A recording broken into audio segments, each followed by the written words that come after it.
Amazon search. And there are various components that go into the Amazon search. Today we'll be focusing on query understanding. That's the part I find most interesting, so I thought of covering that today with you guys. Before that, let's see what a product search looks like. So it is somewhat like web search. It has a text box and where the user can enter free text, but it's pretty different because it has a lot of product information, which is different from web links, right? So product information in the sense you can click on a product, you can add it to cart, you can do various, you can buy it. So we have all the details on that side. So the issue with product search in general is query is free text, right? So we want to extract information from query, and first we hit the query understanding module. And after that, we go to the ranking module, and the ranking module shows the right set of products. The ranking module solves the problem of relevance, which is quite hard. And today I'm not going to cover the relevance problem, but feel free to talk to me after the talk and we can talk about interesting things, how relevance is. Today we're going to concentrate on the query understanding. Also, I'm going to talk about more production-ready algorithms and more hands-on into a particular algorithm that we use for query tagging. So there are other experimental algorithms going on in parallel, but a lot of them don't pass the latency constraints that we have. So today we're going to talk about the ones that is right now on Amazon.com in production. So let's say a particular product. So Amazon has billions or tens of billions of products, and the information we have on product side is a lot of structured data. So we have product description, we have brand, this is still high for me. We have price, we have if it's a prime product or not. So the catalog team and the sellers do a lot of hard work to get that structured information, which web documents lack. So we want to make use of this information and turn the right set of products to the user. We have this thing called category ladder. So we not only know that this particular item is a shoe, but we know it's a shoe within women's, within athletics. So we have the category hierarchy, which is pretty interesting. And there's a lot of data science effort going to how do we use this category hierarchy.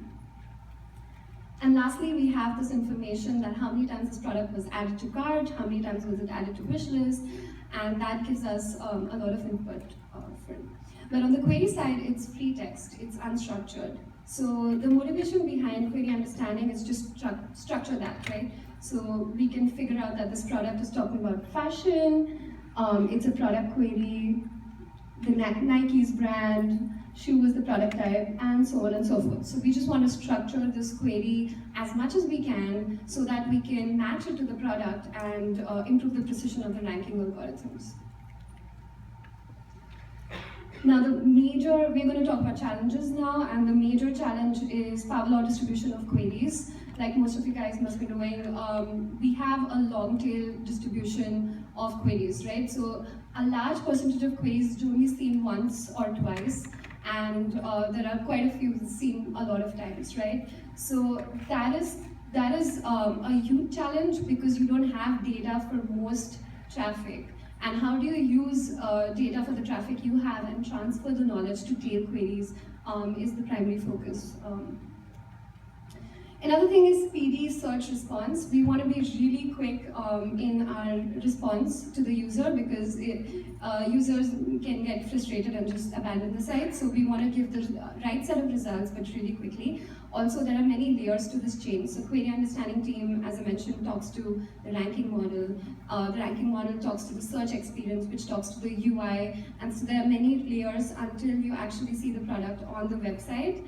And we have like time limits for each one. So for query understanding, it's a few milliseconds, and most of our algorithms get abandoned at that level because it doesn't pass the latency. So we are really strict on the algorithms we ship to the production.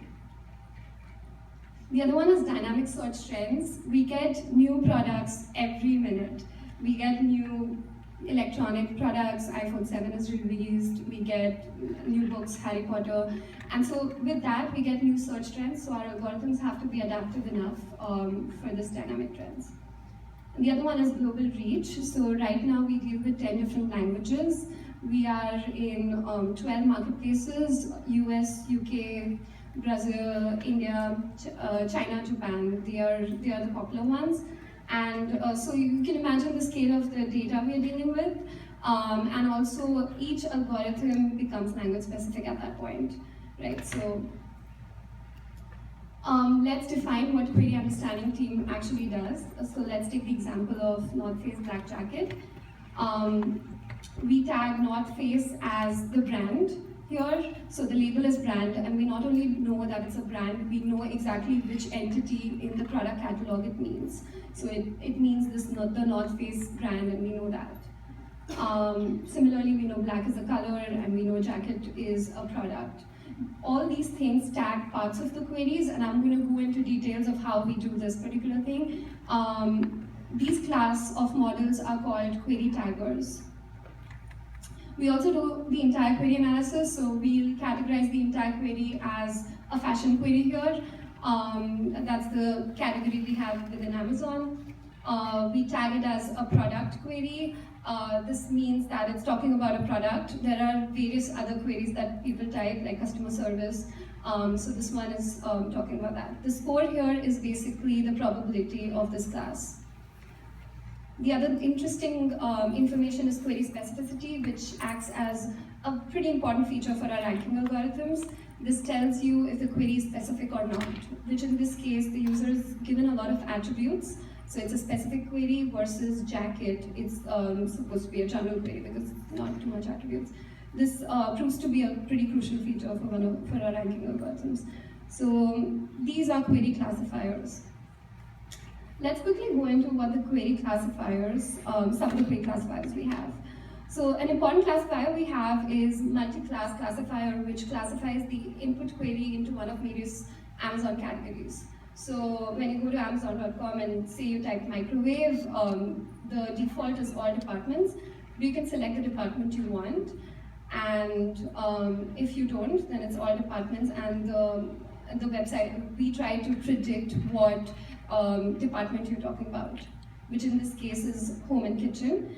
We do this for several reasons. One is improving the precision of the system. The other one is the latency decreases because you're filtering out the products from all other categories, and you also increase the search experience. So the search experience increases because we have these various category-specific widgets we show on Amazon, and that we can only do if we predict a category.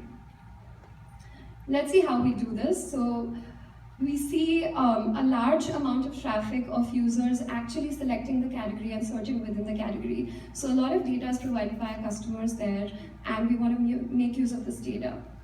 For example, within Amazon Video, people have typed Mr. Robot, Star Trek, all the popular TVs and movies, TV series and movies. In home and kitchen, people have typed pillows, curtains, and electronics TV. So we get this corpus from users actually searching within the category, and a large percentage of users do that. We also try to mine the purchase information and add to cart information, so we'll know the products that users have purchased and the category they belong to, so it's a transitive relationship, and we mine that. What we do with this is we train a trigram language model. We are trying to, so the benefits of training trigram language model, firstly, it's simple, and you can automatically refresh the training data very easily. It doesn't require a lot of GPUs, and it generalizes well for trained queries. The thing that we are experimenting with currently is to do category to vector representation by using deep learning, and we've done this offline, and it has improved the precision of our language model, but it did not meet our latency requirements, so we couldn't ship it in production. This one's currently in production right now. So in parallel, we're working with how to improve the latency for our deep learning algorithms. The next query classifier is customer service query classifier. So people type such queries like customer service, phone number, and what we want to do is we want to show a widget that's more useful than products. The way to do this is, again, have a classifier that detects this.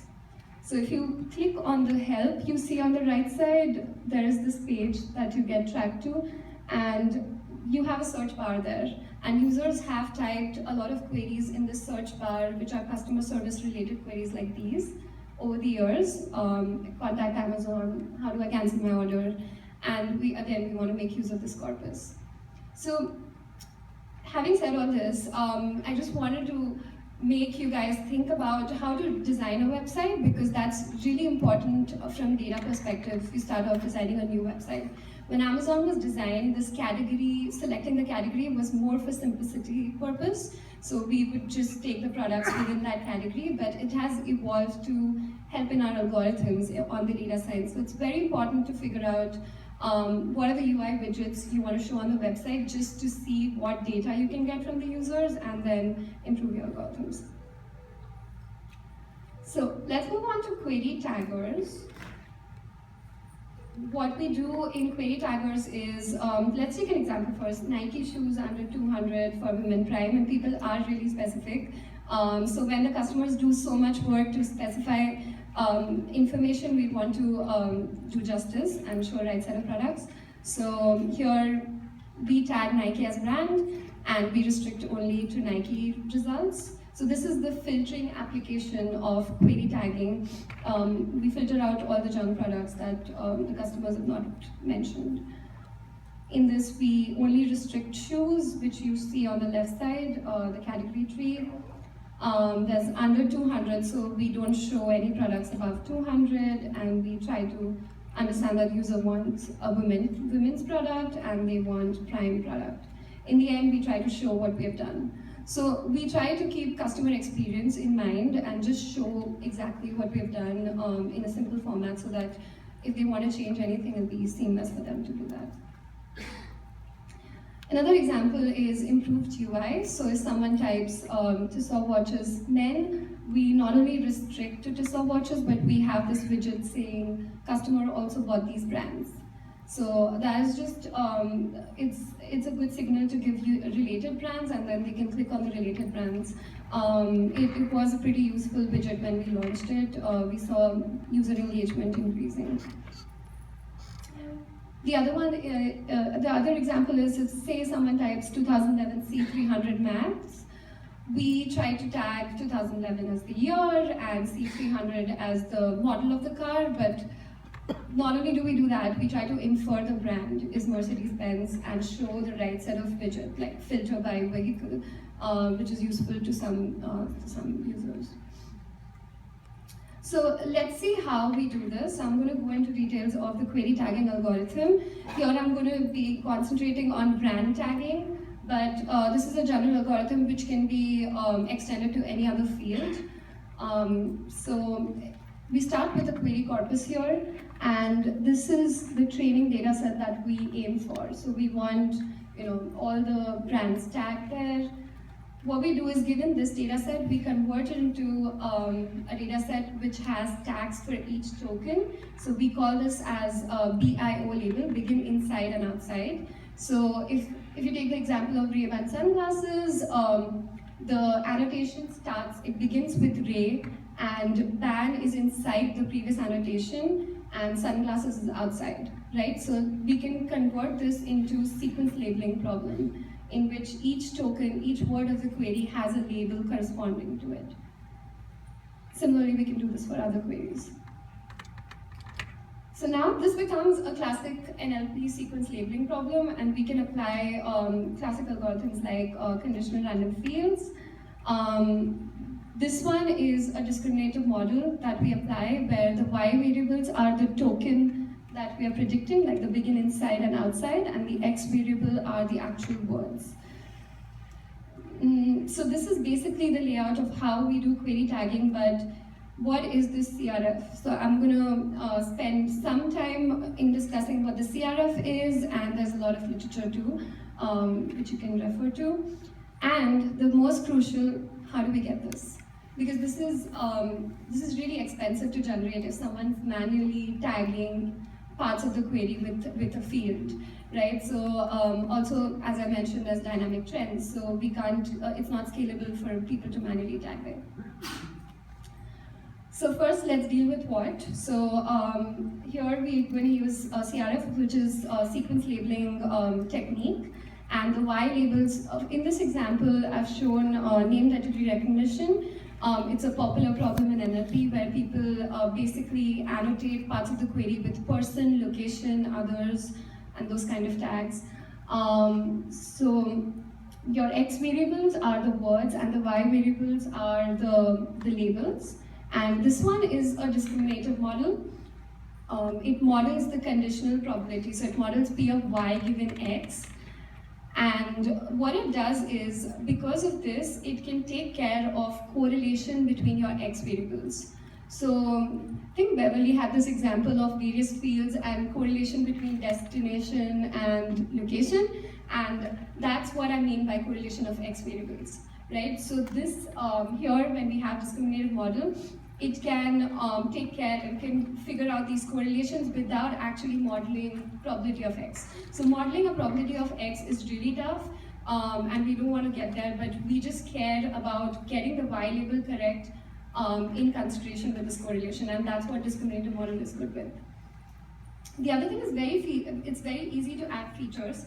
So say a word like today, say it's not in the dictionary, right? Actually that's bad. Say green is not in the dictionary. So we can abstract out features. So we can say that it's a word that's coming like after Mrs. So that's a feature. Or it's a word in the dictionary of colors. Or so we can have these abstract features and add that in CRF very seamlessly, as opposed to a generative model. So there's been this conflict between generative and discriminative model, and CRF is on the discriminative side. And hidden Markov model, if some of you guys must be knowing, is on the generative side. So that so a generative model does the joint probability, that probability of Y comma X, and discriminative model models the conditional probability. I really like this tutorial. You guys can read that for more information. So let's deal with how now. How do we generate the training data? We want to do this automatically so that we can refresh it periodically. We start with query logs we've seen in past on Amazon, and we start on the left side, and then on the right side there is product catalog, all the products we have on Amazon. Now what we try is, we try to make a bipartite graph from this, and the signals we capture are click, add, and purchase. Click is when product is clicked on, add is when the product is added to cart and then purchased. The importance is from left to right. Click is the least important here. Purchase is actually almost our ground truth information, because if someone's typed a query and purchased a product, we have a high correlation between the query and the product. Now the edge weights here are basically weighted sum of these signals. So here what the example is saying is someone's typed Adidas shoes, and people have typed Adidas shoes in the past, and the second product has been clicked 40 times, has been added to cart 30 times, and purchased 10 times. So that's the weighted sum of this. We can have the function as anything else. We can have like a regression over these variables, and we've experimented with a couple of the functions. Versus say white shoes just has 2 clicks, so the edge weight is very small, and so on and so forth. So we create this bipartite graph. Let's concentrate on just one query, Nike North Face black jacket, and we see all the products that have edge weights with that. Oops. Oh, got cleared. Okay, the third one had an edge weight. And then we look at the field on these products. So the field is brand. We are doing brand tagging here, but it could be color, it could be any other field, right? And what we do is, for each of this brand, we just add the edges add the edges of the products that this brand has, right? So for the North Face, it has the first 3 edges. We just add that, and 1 to 2 is just the last one. This is just formalizing that in not so. Yeah, I don't know why the presentation was like that, but this is basically just saying that you're summing the edge weights for all the products within this brand.